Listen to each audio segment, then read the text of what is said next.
What's up, everybody? Welcome back to the Second Street Marvel, where today I am getting into our chats with Chillmonger that we do with each and every one of these new Disney Plus series. And today we are talking about She-Hulk Attorney at Law, episode 2, titled Superhuman Law. But without further ado, let's go ahead and bring on my esteemed colleague and our very special guest, Chillmonger. How are you doing today, my brother? I'm doing good. Falcon's doing good. Spider-Man's doing good, and so is Kamala Khan back there Nice, too. nice. Yeah, and I can see that. I like that. You got that the web head. Isn't that what it was called? The web head variant there of the Spider-Man. Yeah, great stuff by Patrick Gleason. Yeah, Yeah. yeah. And then he did like a Black Panther variant also, same kind of design, all silver and black. Man, I Yeah, can't remember. I can't remember if I got. I can't remember if I got that. it was issue 25 of Ta-Nehisi Coates' final Yeah, I comic. was gonna say I can't remember if I ended up picking that up or not, because I remember seeing the cover and thinking like, oh man, like that's badass, dude. Like I've got to get that, and I can't remember if I picked it up. I can't remember if I picked. I was literally about to cover buy it, and like I don't I don't buy Marvel comics right now. Yeah. And For those of you wondering what it looks like, stay tuned to the end of the video, and I'll pull it out for you. yes, all right, yeah, we'll have to check it out. Let me see if this is gonna. There we go. That works. hmm That works. There we go. All right. Yes. Um. So yeah, we'll have to check that out. Definitely, it's definitely a cool cover, for sure. And yeah, I like the poster change up. You got to change it up every now and again. I'm kind of the same way in my backgrounds with what I do. In a lot of the videos, just changing stuff up. But Sometimes you even change the host. There's this other guy who makes appearances on your show. occasionally, yeah, occasionally we have Myrtle. Occasionally, Shomar Chavez shows up. He's a new one, so yeah, we have yet to see him again. I guess we'll find out. But there's I don't know. I feel like there's a lot to get into with this second episode of She-Hulk. Plenty of Easter eggs and different things like that. So I guess some new questions coming out of it. But before we get into all that, first of all, what are your thoughts on episode 2? I am, medium on episode 2. It is really short though. The amount of time that we spent on screen with a Jen, it was like, oh, bro, like the episode ends and you're like, well, we don't even know her enough for us to just be like into this story. And it was confusing at the ending because I have no idea what and when the Abomination versus Wong fight happened. It throws me way off. Yes. Yeah, I get that. I get that for sure cuz there's yeah, just and that's the thing is like with the timing of the show because we could see like they set up some certain things in here to set up, like what time frame we're looking at sort of and just different things. I mean, I think I'm left with a lot of questions after this episode. I think this episode though I think it was pretty good. I think it was much better than the first episode and I felt like it gave us a little bit more. Like I said, plenty of Easter eggs and things like that. I mean, I think this one's probably more of a 7 for me. Like we're last week, I was like, yeah, I think it's last week was probably about a 6, not quite mid, just a little better. But this week's I thought was very good, and like it actually made me, I don't know, like I wouldn't say excited, but ready to watch episode 3. Okay.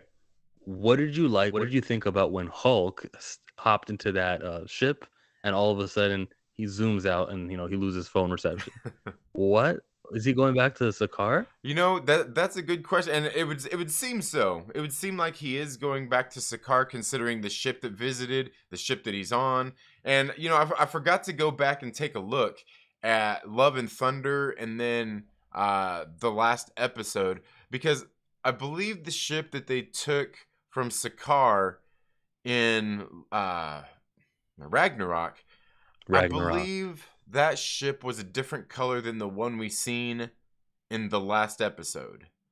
And then I Mhm. forgot to see if the last episode was the same ship that showed up or if it was the same color scheme as the one they took from Ragnarok.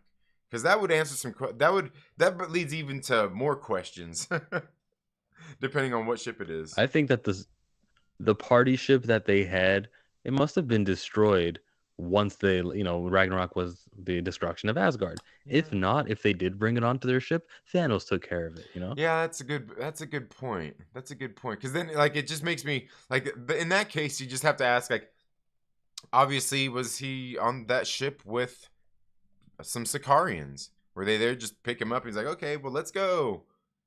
I mean, that's what it would seem like. Otherwise, like, did he find them and beat them up and take their ship?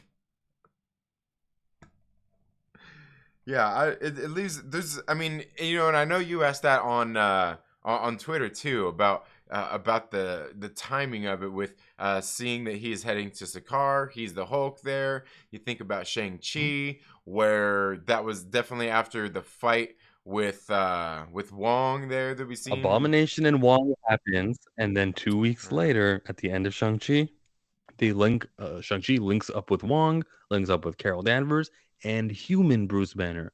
Okay, so in one movie, the fight happens. Banner is a human. He still has the device which hasn't been destroyed yet. Okay. In this show, it appears that we first see Hulk break out and become a smart Hulk again, and he's all healed, so he doesn't have the device anymore. And then we see Abomination versus Wong. The only explanation is that Abomination versus Wong, the video got leaked and the video is on the internet or it was on the news or it broke out and it's an old video. Old footage from that Abomination versus Wong fight. Somebody tweeted at me there. That's how it happens. I will accept that as an excuse. But it would be so far so weak because the news reports it as if he just broke out of prison, as if like it's an ongoing thing. Tomorrow's episode or Thursday's episode will explain or alleviate, or we'll just muck everything up. I think that I, the fan, need to make a louder noise about this so that the people who create the shows go, oh, what's this Chillmonger video about? Ooh, let's make some changes. Let's make it okay. Let's fix it. Let's pull a line or let's add a line or add a graphic in this episode because they can do that really quickly and then it will make it make sense. Because right now, Hulk is supposed to be in human form 2 weeks after the Abomination versus Wong fight. That's how it's supposed to happen in Shang-Chi. Right, right. And we've seen obviously in the first episode that the device was destroyed. And not only that, that it was like a prototype, and it was, especially attuned to him, which is fine. But then, so did he just make another prototype? And less than 2 weeks later, he's back on Earth in human form from visiting Sakaar. I mean, I kind of feel like they are going to hold him there on Sakaar, just for the child support alone. For the child support alone, that's he might not make it back in 2 weeks.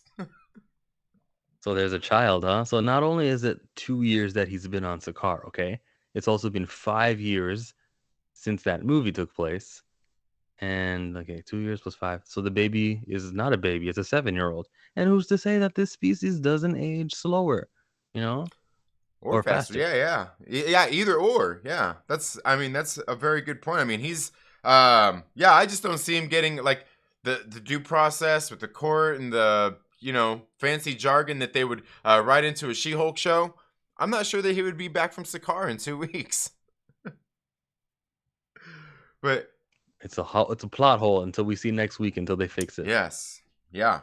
Yeah, and like I said, and I think this episode also, I mean, brought on, I don't know, just the other questions as well. I mean, obviously the big ones with the Hulk, but then we also seen Jen looking at her computer when she was looking for a job.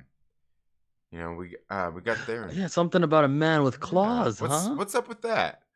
Man in bar fight with metal Oh, yes. claws or something like that. Very interesting. Yeah, that is a Easter egg. That's not just an Easter egg. That's a Thanksgiving egg. Right. We got Ralph Bonard in WandaVision. We got in Black Widow. I forget his name. The big Russian bear. We have so many of these hints, but never full commitments. And you expect me to believe that there's more to this little internet ad on the side? Like that's nothing. Come on, guys. That's just something that when someone had a little bit of time and they said, let's put that in there. Right. Yeah. Yeah, and well, I don't know. You think there's more to it? Well, because I was sitting there thinking about, what if it's just there was a man in a bar fight and he was fighting just metal claws.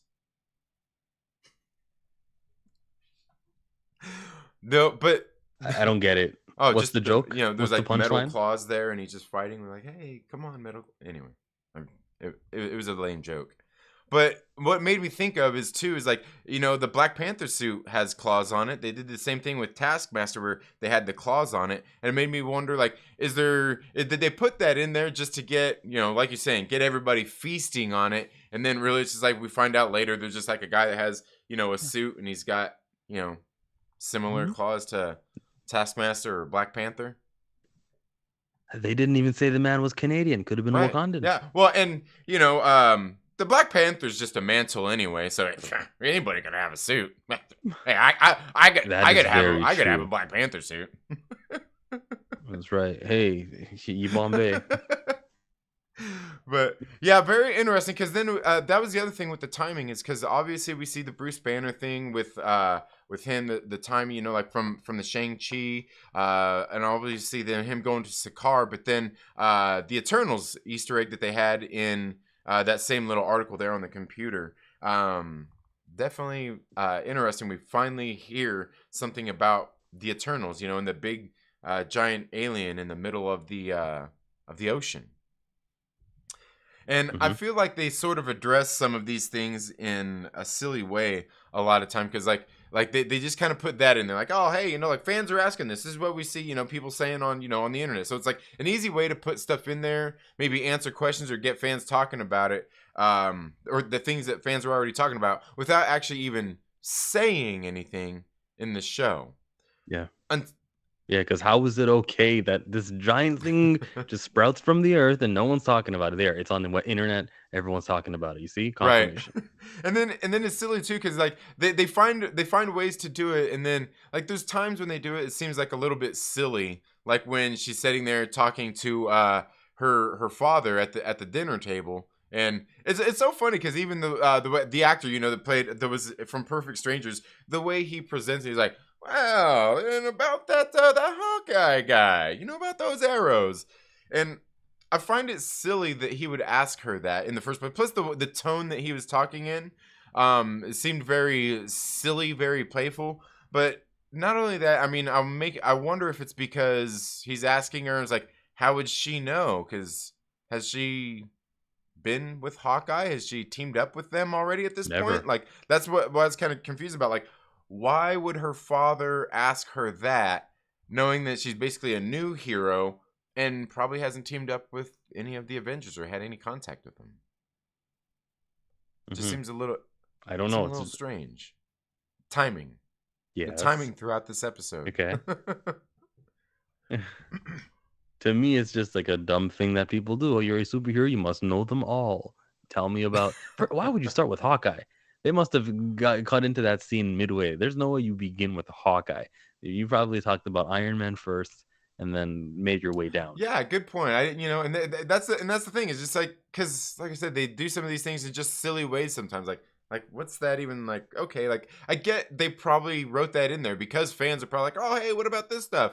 But then they put it in there. It's just silly, and then but it seems out of place.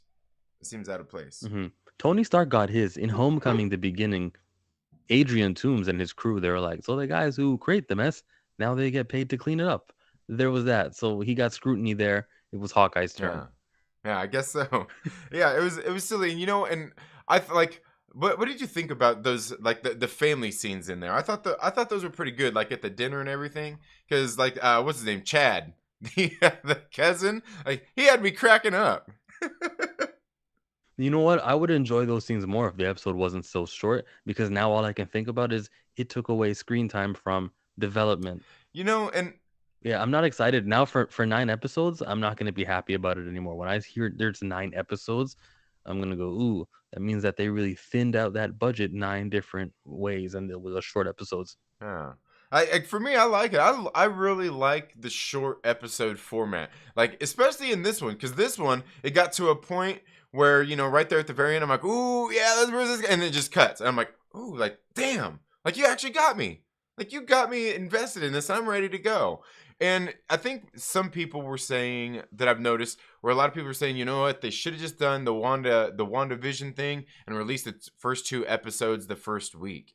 And I do think that that might have been better for the first week because that would have been kind of like they did with WandaVision. Because for the first WandaVision, they do everything there, and then just like that little kind of the end, very end of the episode where you see them somebody watching on the screen, kind of like, I was like, ooh, like what?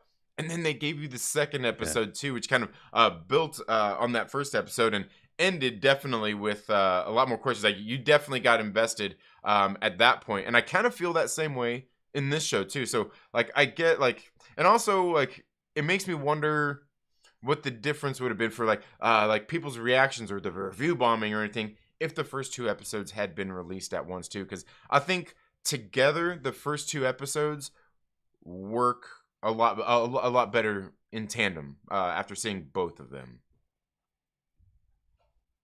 I'll push back on the review bombing. The review bombing is not anything to do with the storyline, quality. It's got everything to do with female. The word, the pronoun she is in there. What? This infuriates me. I'm going to make this a 1 star. I'm going to make it a 0 stars and a negative comment. Get a slur in there. I don't think that has anything to do with the quality of the show. The 2 episode thing, though, with WandaVision, I understand why they broke those into episodes because it was like, a new decade every single TV show. But with She-Hulk, maybe you should have just combined episode 1 and 2, called it episode 1, and we could say this is an 8 episode series Yeah, maybe. then rather than Yeah, episode. maybe so. And I guess what I'm talking about necessarily isn't necessarily because of the review bombing, but I think the reception to having these first 2 episodes at once might have been a lot better because even after seeing, and that's the thing is because like one of the things I even mentioned in my review after watching the first episode and everybody talking about all the feminism and stuff, and I'm like I didn't really think it was that bad. It seemed like a little more cheesy than anything.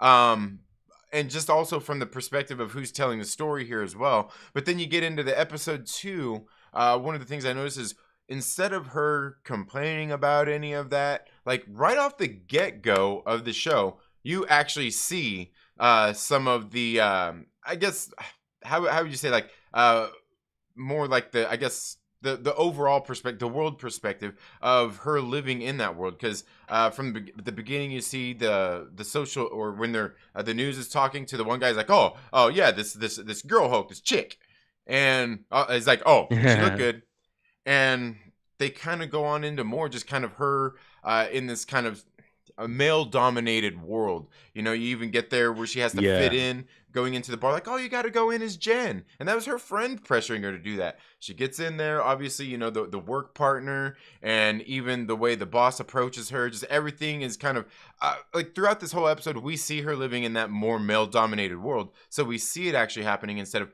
hearing her, like complaining about it to Bruce, like, and all that kinds of stuff, which I think I'm that's where the gonna reception would have, like, getting the whole picture of it all.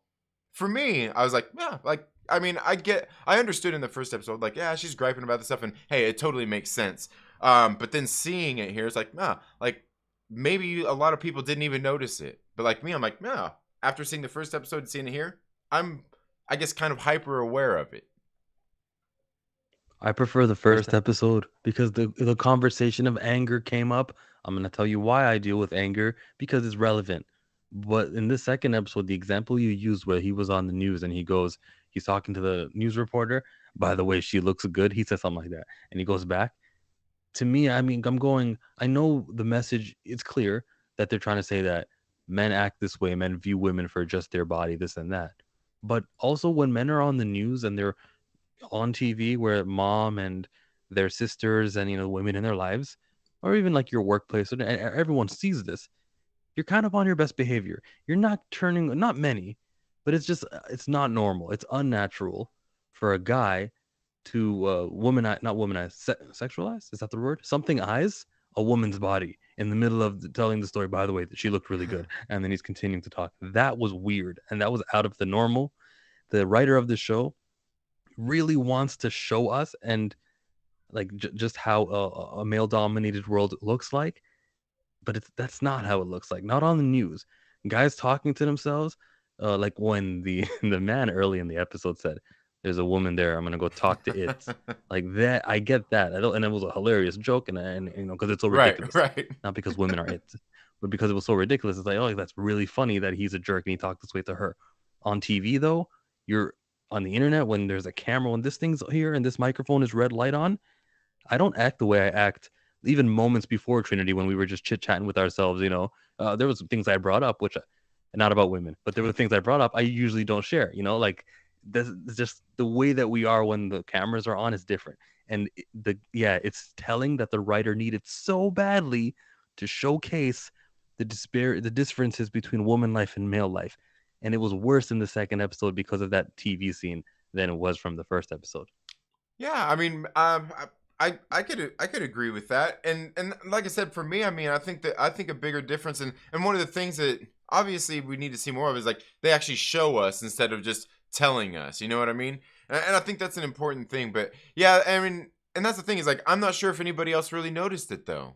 I mean, honestly, I haven't really watched a whole lot of people's reviews, let alone the people who would complain about that kind of stuff anyway. But I watch those guys all the time. They love it. but yeah, and I'm thinking like, because I see it in there, and it does seem like they put that in there quite a bit, and like I don't see anything wrong with it because I mean that's kind of the show we're watching. I mean that's I guess like the niche or the genre of show that this is essentially. But yeah, Mm. and I think there's I don't know, and I do feel like even like we're talking about the length, I do feel like there was I kind of wish there could be more because this episode was just actually so much better than that first episode. And even like Tim's talk is here saying in the chat, the pacing was too quick, and I think the pacing was like I just think for the two episodes all together, and that's getting back to what we were talking about a minute ago. I think the two episodes together would have played better, would have maybe landed better with people overall. To get both of those episodes at the same time, and maybe they could have just combined them both into one episode, and then I mean, because you're still Yeah. looking at like maybe it's probably still under 50 minutes. Oh, imagine if it is. Yeah, it could possibly be. Yeah, yeah. But let's see. What else was there in getting into like Emil Blonsky here? By the time he comes in, what did you think about Emil Blonsky, and what about his case? He made some reasonable arguments. Look, you see that guy's all over the news, and he's the hero, and that's the Hulk and everything. Here I am thinking I'm doing the government's work. Every drug I took, I signed off, and I'm playing ball with these guys. He destroyed Harlem just as much as I did. Why does he get to go off? Why? Because he was part of Avengers 2012. Like this is so unfair. When Wong was assembling all the Avengers for Endgame, well, why didn't Wong get Abomination? Because if he could pull Emil Blonsky out of his cell at his whim, he should have been able to pull him out. Maybe he didn't form the relationship yet, but he should have been there at Endgame. And if he could fight him off at Endgame, he'd have gotten the same stuff Bucky got, where Bucky gets like a conditional release, as well as everyone else who was just forgiven after Mm-hmm. Endgame. Blonsky makes a case here, and I think Jen Walters is the right lawyer to defend him. Yeah, absolutely. Because you can see she like after hearing his case and everything, she obviously feels sympathetic to his argument. She's like, "Well, hey, you know what? I believe you here." And like, I do think the same thing too. Like, he was just under orders, doing like basic, and that's the thing. Like, he's just doing what he was ordered to do. I mean, he wasn't ordered to go destroy the city or anything. Like, he's ordered to bring down the Hulk, bring him in. But he also, like he said, he was juiced up, and that's not his fault. They gave him the stuff and he reacted to it, and it's not like they went through some sort of clinical trials or anything. And yeah, now he feels like he looks like the bad guy, and I think it's a very, I mean, like I said, he has a very good argument, just like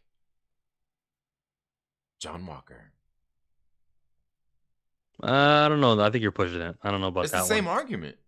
It's the exact same. I think the I U.S. I think the agent. only difference Uh, is the government didn't give John Walker the super soldier serum to take and order him to do anything. But let's not act like they would have been against it. That's the difference between John Walker and real heroes. Because when those video cameras were out in Korea, T'Challa did not kill Ulysses Claw. He forgave him and he took him in, and everything happened. The thing that John Walker did, I don't care. I have my shield. I'm gonna break it. I'm the new Captain America. Nah, no. Well, I would say, I mean, the fact, and I think that's, I mean, there's the difference there is, like I said, he's juiced up on some stuff that wasn't, that the government didn't give him anyway, but he was still doing what the government trained him to do, would have wanted him to do. In that case, especially because in the fact that, you know, his best friend just got killed, a fellow soldier, you know, a representative of the U.S. government just got killed, and sure, they would probably want them to bring that person into justice, but I think at the same time they would also know that, you know, emotions run high in situations like that, and I mean, is it quite the same? No, but it's very, very close. Where, like I said, he was just doing pretty much what he's ordered to do from the U.S. government. You're defending John Walker. You're basically K'd out right now. You're John Walker defense. Well, yeah, and because the thing is, like, even in his show, I mean, he kind of like he said, he was doing what they charged him to do. Did they want him doing it in the middle of the street with cameras everywhere? Probably not. But that it happened, I mean, just it's only the look of it that the government cares about. You know, it's only the look that they care about, why they tried to do what they did in charging him. But I still think it's essentially the same thing. He was doing what they trained him to do, what they would have wanted him to do. Yeah. But again, it is a little bit different though. It is a little bit different. But you know, I had some questions here from the Myrtle Maniacs, who had some questions they'd like us to answer. And our man Mike Stanshell Porter said he wants us to discuss all the Easter eggs. And I can't really think of any other Easter eggs that there were that we haven't covered already. We did like the Wolverine thing. There was the Eternals thing on the computer screen as well. And then, you know, there's the Sakaar ship. And, you know, the other thing that, you know, I kind of brought up in my review was also on that same computer screen when she was looking for a job, was about this job as a mascot for this Swiss town, which I thought was interesting because I think wasn't it in Sweden where Mark Spector was at when he was there in that little town where Arthur Harrow was at, and they were shooting after him. I think, was that the second episode? No, it was the first one. It may have been Sweden, maybe. I don't remember if they even had the country's name underneath it. But the town looked very much the same. It looked very much the same. So I was like, I wonder if there's anything to that. I don't know. Yeah, Moon Knight's a weird one. It's very unattached from everything.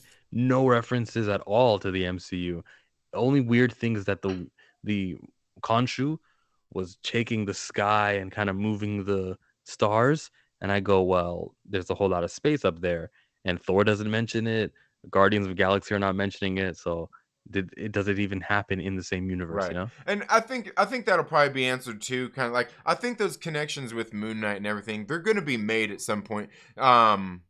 Just with a lot of that stuff, because I mean, you know, one of the things, and I think that's one of the criticisms like a lot of people have of, you know, Phase 4 of the Marvel Cinematic Universe, is that there seems to be no direction. They're just doing these shows, and none of them are very good. The movies aren't that good. Like, you know, they're just doing, you know, a whole bunch of nothing, which I somewhat, you know, I kind of feel the same way, but I do also know that they are doing all of these things somewhat separately, putting some Easter eggs in there to kind of tie them in and building it up. And because everybody's kind of expecting, you know, what we had in phase 4 or phase 3, essentially, because, you know, and I think that's one of the things that a lot of us forget, is that phase 1 and phase 2 were really the building up of everything to even get the payoff of, let alone not even just phase 3, but Infinity War and even Endgame. Like, that took how long for them to build up to, and for us to expect it to be there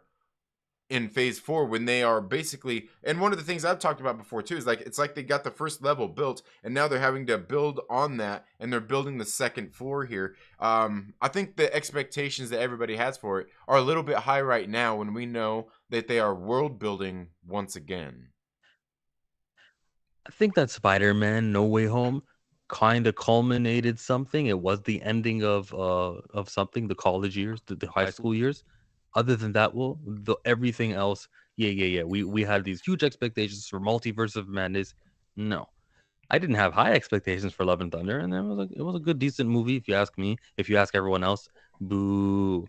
So yeah, I can see how it's yeah we got to get there. So it looks like what happens at the end of Doctor Strange with Clea is building to something.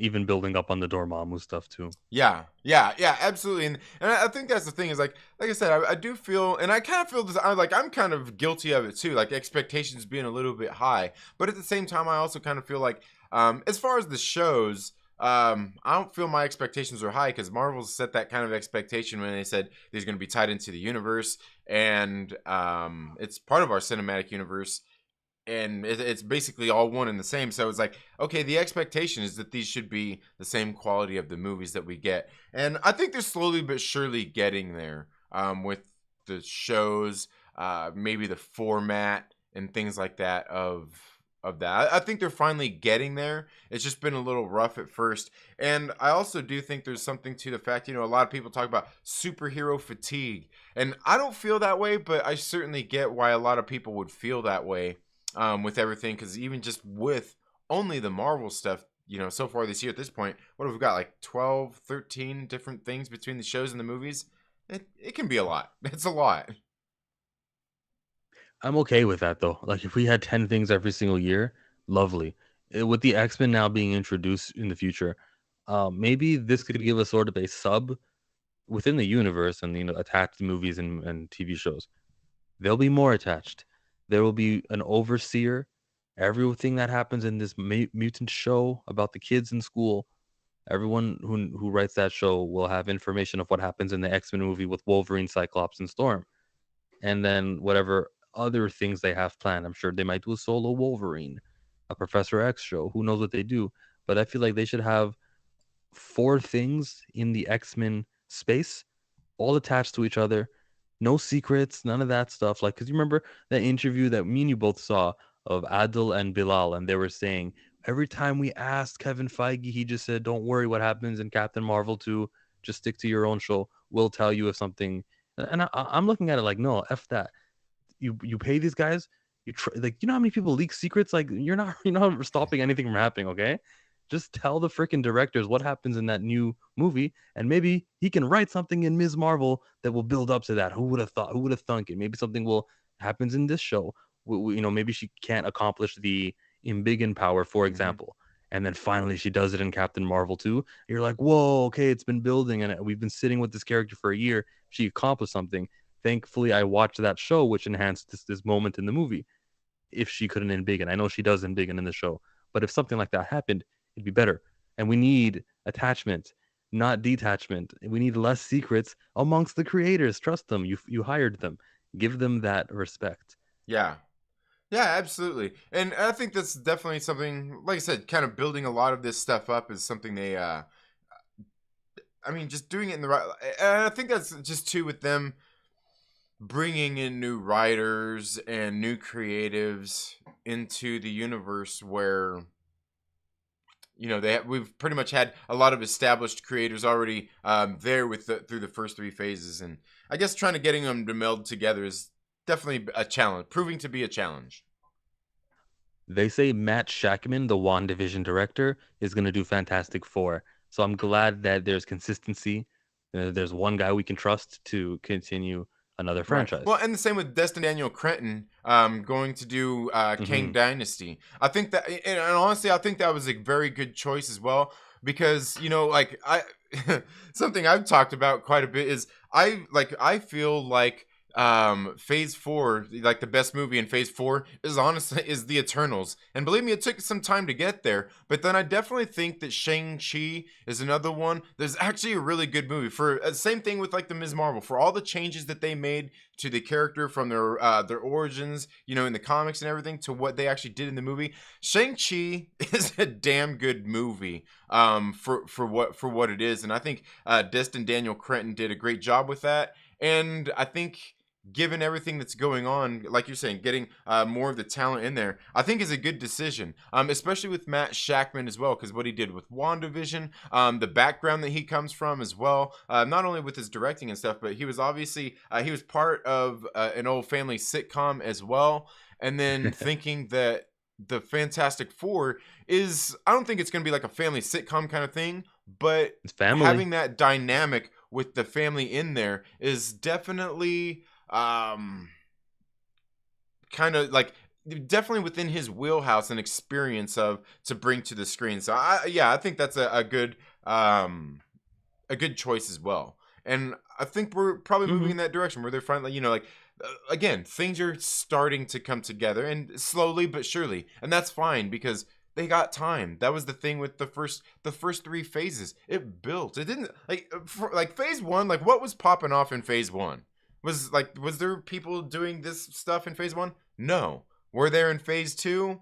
It might have started to build, and people doing these things, you know, like getting bigger, picking up steam. But it was by phase, and it was really like by the time you get into, I guess, more of like the phase 3 stuff where all the hype was there. I mean, it took time.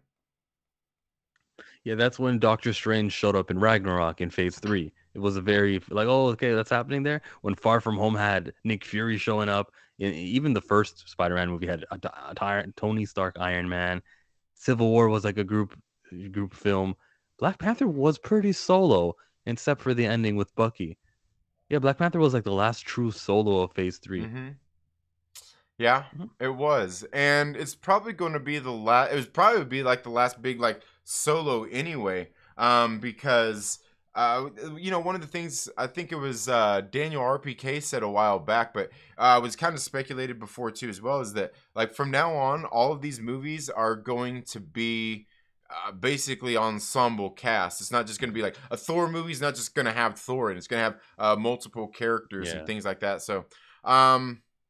Yeah, and I think that's a good thing anyway, because they kind of did that throughout the first couple phases anyway, is having multiple characters. They just started adding more bigger characters in each one as time kind of went on. Obviously, with like Civil Wars, aside from the team movies, when they really did something big like that, and then doing the team movie with Guardians of the Galaxy as well. Yeah, which was supposed to probably have Thor.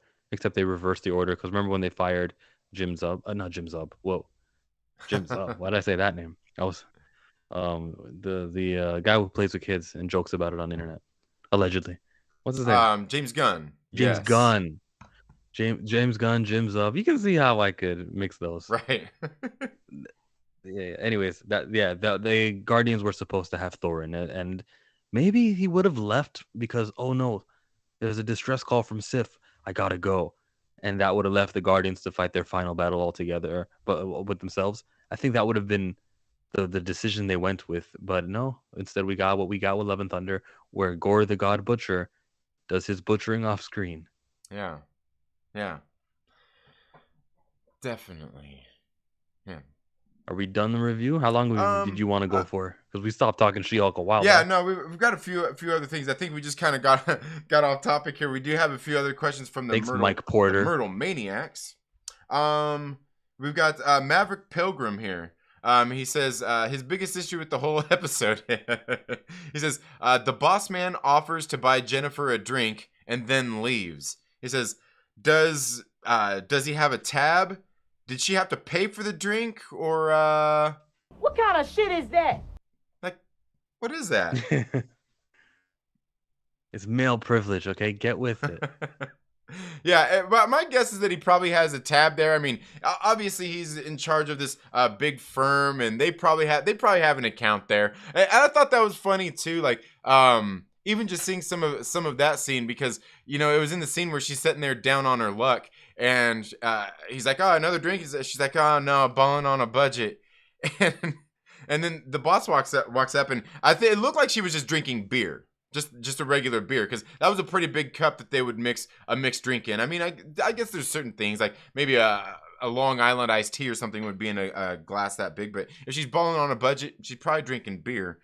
But then when the boss asks, like, "Hey, buy you a drink," you know, and it's funny because the bartender, you know, he holds up, it looks like he holds up a bottle of the fancy stuff. He's like, and she's like, you know, and even but then he even looks at the boss. He's like, yeah.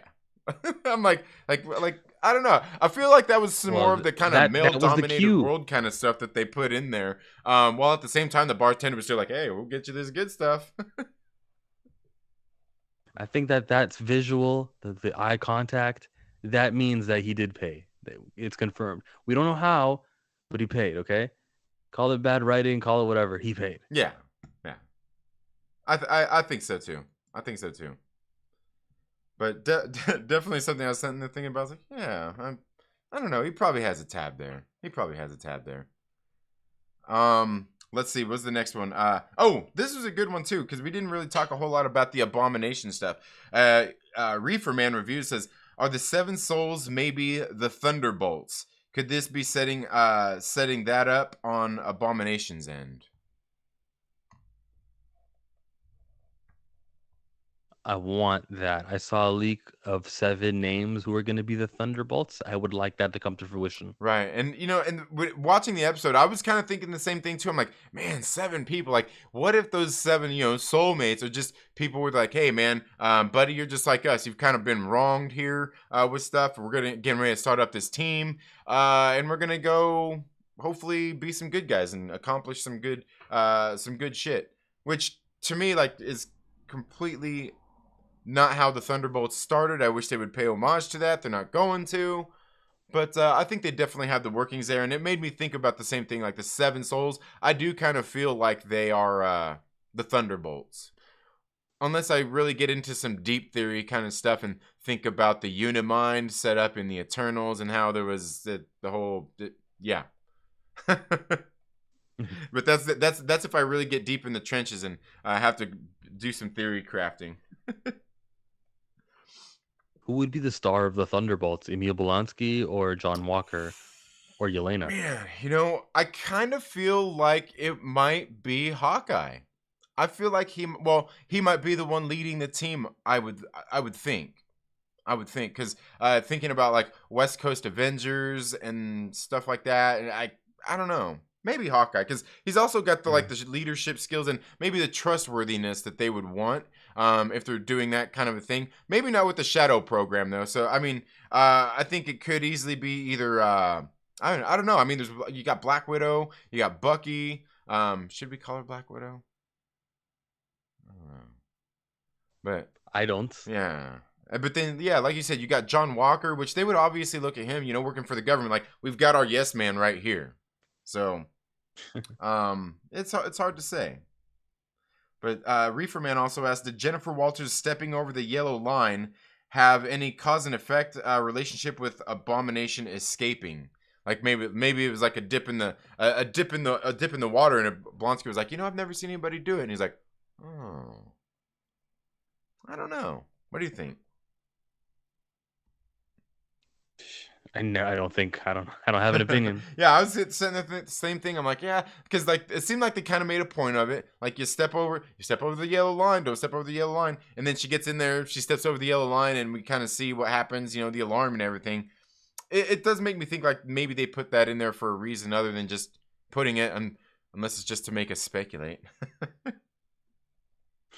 She also pushed a pull door. Is that something to speculate? Yeah, I don't know. We could speculate on a lot of stuff. Like, yeah. And I think his the last question here from Reefer Man is probably the one we need to speculate on the most, and we may end up spending the most time on talking about here, actually, because this actually brings into question her coworker Pug. Reefer Man says, most importantly, will we ever get to see the bathroom that is perfect for pooping. Yes. We got to see that Captain America. We're gonna see the perfect place to drop a number 2. Yes. Yeah, I think so as well. And maybe we'll. It just makes me wonder, in what capacity will we see that? Will it just be a bathroom scene where she's in there talking with her buddy, or? Man, I hate to think they're actually going to do the taking care of business part, but. But I guess if they're in that bathroom, we already know that took place. Yeah, and I think just that in itself is kind of a testament of some of the show, of what they're doing anyway. There's some silliness in here, mixed in with some funniness, mixed in with a little bit of, I don't know, I guess the real world, if you will. But I thought it was a pretty good episode altogether, and like I said, I'm looking forward to the next episode for sure. For sure. I hope they do a complete Hulk episode over in Planet Sakaar, and that'll be the best part of the show so far. Yeah. That would be great. Though I'm not sure. I don't know. Their budget for it. I don't know. Star Wars can do space. Yeah. Yes. And hopefully not on the volume. But that's just me. So, is there anything about the show that you wanted to bring up or anything? Any last thoughts? I haven't noticed the volume being used at all in the show. Was it used for the show? Not that I know of. I can't remember. Okay. There was something I seen recently where they were saying something was being shot on the volume. Quite a bit of it, but I can't remember what it was, and it was a Marvel thing too.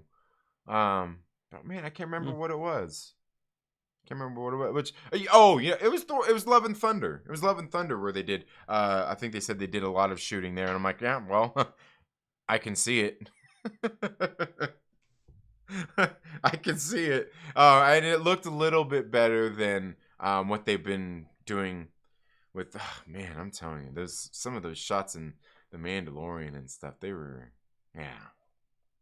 they just get me every time. Yeah. And like for me, like it's just jarring, and it kind of pulls me out of the shows for a second when I see them. I was like, I don't know.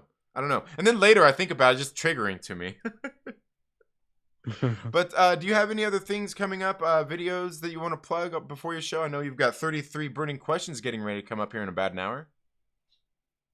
Tune into that. That's about it, really. I'm not gonna be making any more special, crazy long video essay YouTube videos just yet. So keep waiting for those. All right. Well, I think that's all I've got for the show. Like I said, I think it was pretty good. Can't wait to see what we've got next week to talk about, if they're gonna give us a little bit more. But I want to thank you all so much for being here today. If you're not already subscribed to Chillmonger's channel, there's a link down in the description where you can go and check him out and subscribe to his channel. Hit those notifications so you know when he's getting ready to go live here in about 1 hour for 33 burning questions, guaranteed to be a good time. He does it every Saturday. But I want to thank you all so much for being here today as well. If you're not already subscribed here, please consider doing so by subscribing, hitting the bell notifications as well, and sharing this stream and video out with your friends. You all have a good day, and we'll see you in the next video. Later.